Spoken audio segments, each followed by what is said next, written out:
আসসালামু আলাইকুম এভরিওয়ান, তোমরা সবাই কেমন আছো? আলহামদুলিল্লাহ আমি অনেক ভালো আছি। আশা করছি তোমরা অনেক ভালো আছো। তো welcome back to my channel লাভলিয়াত ব্লগ। ইন্ট্রোটা কিন্তু আমাকেই দিতে হচ্ছে ভিডিও এডিট করার সময়, মানে ভয়েস ওভার দেওয়ার সময়। আর ওখানে কিন্তু এই যেটা তোমরা দেখতে পাচ্ছ এটা ইন্ট্রো নিয়েই কিন্তু ঝগড়াটা চলছে। আমরা গিয়েছি বাজিতপুর, নদীর ধার আর কি। ওখানে গিয়ে ইন্ট্রো দেওয়া নিয়ে সমস্যা চলছে। আয়াতের পাপা বলছে এই তো সুযোগ আছে, ইন্ট্রোটা দিয়ে নাও ফাঁকা জায়গা। তো আমি বলছি আজকে আমার মুড অফ, আজকে তোমরা দুজনে মিলে দাও। তো বলছে না তাহলে তোমাকে ক্যামেরায় থাকতে হবে। তো আমি এসেছি, আমি ক্যামেরা ধরছিলাম তবুও হচ্ছে না, আমি এসেছি। তখন যেই ক্যামেরা অন হয়েছে এবার বলছে একটু তুমি বলো। তো আমার মাথা গরম হয়ে গেছে, তো ওখান থেকে বারবার চলে যাচ্ছে, সেই ঢংটাই ওখানে চলছে আপাতত। তো এই যেটি তোমাকে বললাম, তোমাদেরকে সবাইকে বললাম যেটি, সেটি সামান্য কথা বলতে হবে। তো ওখানে আয়াতের পাপা যেটি বলছে, মানে বলতে বলতে হাসছে আর উল্টোপাল্টা বলে ফেলছে। আমি ভয়েসটা তোমাদেরকে আর দিইনি। যাই হোক, অনেক কষ্টের পরে শেষে বললো না ফাইনালি আমি এবার দিচ্ছি, আমাকে বলেছে আমি এরকম করে বলছি। হ্যাঁ, বলেও কিন্তু শেষ পর্যন্ত বলতে পারলো না। আর ওখানে লোক আসছে, সেইগুলো বারবার দেখাচ্ছে। তো বারবার কাট করছে বলে আমারও মাথা গরম হয়ে যাচ্ছে। আমি বললাম এই নদীতে কিন্তু ফোন ছুঁড়ে দেবো, এরকম একটা কথা হচ্ছে ওখানে চলছে আমাদের সাথে। যাই হোক, ওখানে না দাঁড়িয়ে আমরা ঝগড়া মিটিয়ে নিয়েছি। আর ওখানে না দাঁড়িয়ে আমরা ওখান থেকে বেরিয়ে পড়েছি সামনের দিকে। মানে প্রথমেই গিয়ে মানে গিয়ে মুখের কাছে আমরা দাঁড়িয়েছিলাম। ওখান থেকে ইন্ট্রোটা দিয়ে আমরা ভিতরে যাব ভেবেছি। ওখান থেকে গিয়ে নৌকা পারাপার করি কিছু ওখান মানে ইন্ট্রোটা দিয়েই অন্য কাজ শুরু করব ভেবেছি। তো আমরা সামনের দিকে এগিয়ে এসেছি। আর কী আর করবো, এসে আপাতত কোনো নৌকা আমরা এখানে পাচ্ছি না।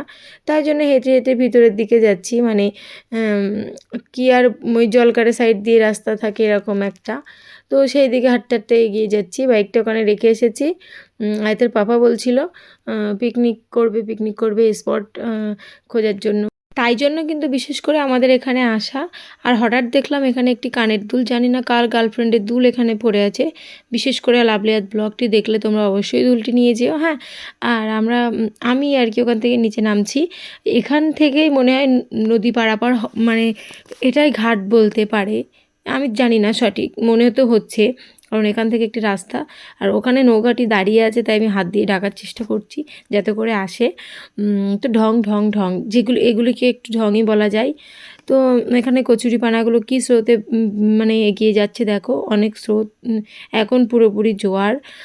তো আমি শাইনুরকে বলছি শাইনুর চলো একটু পা ধুয়ে আসি, তাই জন্য যাচ্ছি এগিয়ে। আর শাইনুর বলছে যাবি যা, একটু ফোনটা আমাদের কাছে দিয়ে যা, যাতে করে পড়লে আমি পড়ি, ফোন যাতে না পড়ে। যাই হোক, এটা হয়তো শাইনুরের দুলাভাইয়ের মনের কথা, বললো তো শাইনুর। তো ওখানে কি আর করব, আসতে দেরি হচ্ছে কারণ নৌকাটা তো লোডিং হবে তারপরে আসবে। তো আমাদের হাতে বেশি সময় নেই। আমরা এখানে দেখেছি, ভাবছিলাম এখান থেকে নৌকা পারাপার করে ওই সাইডে দেখব কোনো পিকনিক করার মতো ভালো জায়গা আছে কি না, তাই জন্যেই কিন্তু এখানে আসা। যাই হোক, শাইনুরের দুলাভাই এখন একটু ঢং করছে, ওখান থেকে ঢং করে আমরা বেরিয়ে পড়েছি। আর এই বাজিতপুরের কাঁটা বাগানটাকে বেশ ভালোই দেখায়, দুই সাইডে কাঁটা মানে বাবলা গাছ মনে হয়। তো বেশ সুন্দর লাগে।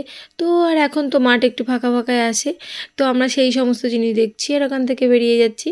তো এখন আমরা বেরিয়ে ভাবছি কোথায় যাওয়া যায় কোথায় যাওয়া যায়। তো আমরা এখন ভাবছি পিয়ারার দিকেই গিয়ে আসি। তো পিয়ারার দিকে আসলাম। আর এখানে আমরা তো ডান্স করব না যে গান বাজনা চলবে ডান্স করবে এরকম, পিকনিক তো আমাদের ক্ষেত্রে নয়, আমাদের ক্ষেত্রে একটু খাওয়া দাওয়া এরকম হয়তো কিনে নিয়ে আসবো। তো শাইনুরের দুলাভাই দেখো শাইনুরকে নিয়ে পার্কে এনজয় করাচ্ছে, কারণ শাইনুর তো পিয়ারার পার্কে কোনোদিন আসেইনি। আর ওর ক্ষেত্রে ভীষণ সুন্দর পার্ক, ভীষণ হাইফাই এরকম লাগবে না, ও ছোটো মানুষ যেহেতু, ওর ক্ষেত্রে একটু এই সমস্ত জিনিস থাকলেই হলো। দাদুর পেছনে লাঠি দিয়ে ঠেকো দেওয়া আছে, তবু সেই দাদুর উপরেই ও অত্যাচার করছে ওখানে দাঁড়িয়ে দাঁড়িয়ে। আর ও হাতে পায়নি বলে দুলাভাই ওকে উঠিয়ে দিল। হ্যাঁ, তো দাদু ভাবছে এই সাইডে একটু হয়তো আমি দাঁড়ালে ভালো হতো, আমি ঝুললে। তো ফাইনালি শেষ। আর শাইনুর দাদুর সাথে খেলা করলো, মানে যেই লবণ খেয়ে নুন হারাবি না কি বলে তাই করলো, ওর সাথে যত খেলা করার করে নিল। আর এখন ওর পেটে ঘুষি মারছে, আবারও ওঠার চেষ্টা করছে, অনেক প্রকারের ঢং এখানে চলছে। হ্যাঁ, যাই হোক, আমরা ভাবছি পেয়ারার এই পার্কটা একদম বেস্ট, হ্যাঁ, পিকনিক করার জন্য। আমরা তো দোকান থেকে কিনে নিয়ে এখানে এসে খাবো, কিংবা যদিও রান্না বান্না চলে তো হালকার মধ্যে দিয়ে হবে, এখানে জাস্ট রান্নাটা হবে আর খাওয়া দাওয়া। ওই জন্য আমরা একটু মনোরম কোনো জায়গায় বাছার চেষ্টা করছিলাম। আর এখানে আর কি করবো, আমি তো বসেই পড়েছি, এখানে আমার দ্বারা কিছু সম্ভব না, কারণ প্রচুর এসেছি, প্রচুর ঘুরেছি। আর ওখানে হঠাৎ দেখলাম ওখানে পিকনিক চলছে। আমরা আর কি পিকনিক করব, তার আগেই তো অটোমেটিক্যালি শুরু হয়ে গেছে এখানে। মনে হয় এখানে মাস্টার স্টুডেন্ট এরকম কিছু হতে পারে, কিংবা কোনো অফিসের সব বন্ধু সার্কেল মধ্যে এরকম কিছু হতে পারে। তো আমরা কিন্তু দূর থেকে জুম করেই দেখাচ্ছিলাম, বেশি দূর এগিয়ে যায়নি। ভীষণ ডিজে চলছিল ওখানে। আর এখানে সাইনুর দেখো কত বাচ্চাদের মতো ঢং করছে। আর এগুলো আমাদের তো আগে চড়াই হয়ে গেছে, তোমরা তো অবশ্যই দেখেছো একটি ব্লগে, আগের কোনো ব্লগে, পিয়ারার পার্ক যে হেডিংটি। তো এখন চড়ে আর কোথায় যাওয়া যায়, তো ফের আমরা যাচ্ছি ওইদিকে এগিয়ে, কারণ ওখানে বাচ্চা আছে প্রচুর, কিচিরমিচির চলছে। আর সাইনুর বলছে, আবার তুই তো বলছিলিস ভালো না, মানে আমি ওকে নিয়ে আসবো না বলে বলছিলাম জায়গাটা ভালো না। আর আমি তো এসেছি কতবার এখানে, আর কি বারবার আসতে ভালো লাগে? সেই ক্ষেত্রে আমি বলছিলাম তুই ওখানে গিয়ে কী বা দেখবি, কি দেখার আছে ওখানে, এমন কিছু নেই যে তোর ভালো লাগবে। তো সাইনু সেটাই আমাকে বলছে, আবার তুই তো বলছিলিস ভালো না। তো বেশ তো সুন্দর জায়গাটা, যথেষ্ট সুন্দর, মানে গ্রাম্য অঞ্চলের মধ্যে। ওদের বাড়ি যেহেতু বারাসাতে, ওদের তো যে কোনো পার্ক অ্যাভেলেবেল পাওয়া যাবে কাছাকাছি। তো এখানে ও বলছে গ্রাম্য অঞ্চলের মধ্যে অনেক সুন্দর জিনিসটি। আর সাইনুরের দুলাভাই এখন ওখানে গিয়ে সাইনুরের সাথে খেলা করছে। বেরিয়ে যাব আমরা, তার মধ্যেও একটু ওদের ঢং করার ইচ্ছে হচ্ছে, তো ঢং করছে। এইগুলো তো জ্যাম হয়ে পড়েছিল, হয়তো বা এখন সবাই পিকনিক করছে বলে বেশি সুন্দর করে রেডি করে রেখেছে। আর এই একটি ছেলে, জানি না এ কী প্রবলেম, সাইনুর যেখানেই যাচ্ছে ও সেখানে যাচ্ছে, গিয়ে ওর সাথে সাথে থাকছে এরকম।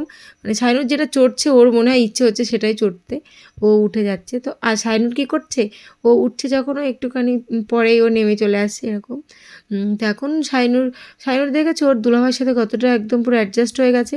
দুলাভাই কিন্তু ওকে সব রকম আনন্দ দিচ্ছে, কারণ ও বাড়ি চলে যাবে, আবার জানি না কত মাস পরে আসবে, তাই জন্য। আর ও যেহেতু এই দিকটায় আসে না, সাইনুর তো গ্রাম্য অঞ্চলের ভাব তো পায় না, ওই জন্যে। তো এখন আমি সাইনুর দুলাভাইকে বারবার বলছি এখানে আর কতক্ষণ থাকবে, কী জিনিস। তো দেরি করছে বলে আমি একটু রিকোয়েস্ট করলাম আয়াতের পাপাকে, যে তোমাকেও একটু আজকে এই খেলাটা খেলতে হবে। আয়াতের পাপা তো মোটে রাজিই হচ্ছে না, মানে বলছে আমার দ্বারা ওটা সম্ভব না। আমি বলছি এটা তো দুটি আছে, একটি প্লেন, একটি এবড়ো খেবড়ো, তো তুমি প্লেনটাই না হয় যাও। তো বলছে আমি পড়ে যাব, কারণ ওই সমস্ত কাজ আমি পছন্দ করি না। আমি বললাম ফাইনালি আমি তো এখানে আছি, তুমি পড়লেও আমি ফোনটা ফেলে দিয়ে তোমাকে ধরবো, এটা 1 নাম্বার। দ্বিতীয় নাম্বার হলো তোমার এইটাই ভাইরাল হবে, হ্যাঁ। আর দেখো সেই ছেলেটি আবার এসে গেছে সাইনুরের পিছনে, যেখানেই সাইনুর যাচ্ছে ওই ছেলেটি সেখানেই থাকছে। তো সাইনুর বলছে দাঁড়া, বাড়ি তো যাবি, তার আগে আমি ওই দোলনায়, মানে ওই ঘুরুনিটা আরেকটু ঘুরে আসি। আর তোমরা তো অবশ্যই দেখেছো আমার পিয়ারার ফার্স্ট ব্লগে, এখানে এসে যে ফার্স্ট ব্লগটি করেছিলাম সেটাই তো, এই ঘুরুনিতে ঘুরতে গিয়ে আমি ঢপাস করে পড়ে গিয়েছিলাম। তখন তো পুরো বন জঙ্গলে আটা ছিল, অথচ কেউ দেখতে পায়নি। তো সেটা সাইফুল্লাহ ছিল আমাদের সাথে, তো সেই সিনটা ভিডিও করে নিয়েছিল। যাক, সাইনুর তো একদম ইজিলি পেরে গেল সব কিছুই।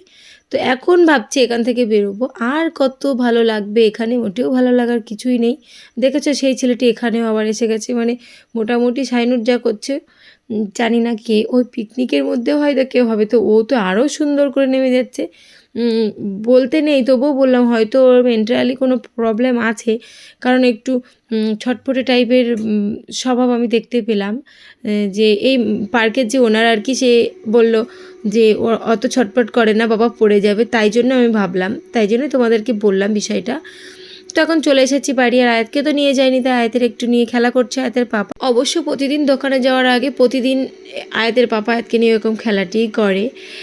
যাই হোক, এখন আয়াতের পাপা বাড়ি চলে এসেছে, আর তার মধ্যে আমরা অনেক খাওয়া দাওয়া করেছি, সেগুলো তোমাদের দেখাতে পারিনি। আর আয়াতের পাপাও হয়তো দোকানে খেয়েছে। আর এই পার্সেলটি হঠাৎ আজকে আসলো, ডেটটি মনে ছিল না। যাই হোক, এটি ফোল্ডিং মশারি, আর আমাদের ঘরে তো আছে, তোমরা অবশ্যই দেখেছো। তো আমার ভাই বলেছিল মানে ভাইয়ের জন্য একটু অর্ডার করে দিতে আয়াদের পাপার ফোন থেকে, তো সেটি আজকে ডেলিভারি হলো। তো এখন এটি আমি খুলে দেখব কেমন হয়, আর আমার ভাইয়ের ঘরে সেট করে অবশ্যই দেখতে হবে কেমন হয়। একই জিনিস, সেম কালারের, সেম সব কিছু। তো বেশ ভালো কেনই বা হবে না, এটা আমরা রিভিউ দেখে নিয়েছি অনেক। তো চলো এটা সেট করব, আর আমার ব্লগটি আমি আজকে এখানেই শেষ করব। দেখা হচ্ছে পরবর্তী একটি ব্লগে তোমাদের সাথে। ততক্ষণে সবাই ভালো থেকো, সুস্থ থেকো। আর আমার ভিডিওটি ভালো লাগলে like, comment, share and subscribe করতে ভুলো না। অবশ্যই আমাদের সাথে থেকো। ফেসবুক পেজ থেকে দেখলে একটি ফলো করে দিও। আল্লাহ হাফিজ।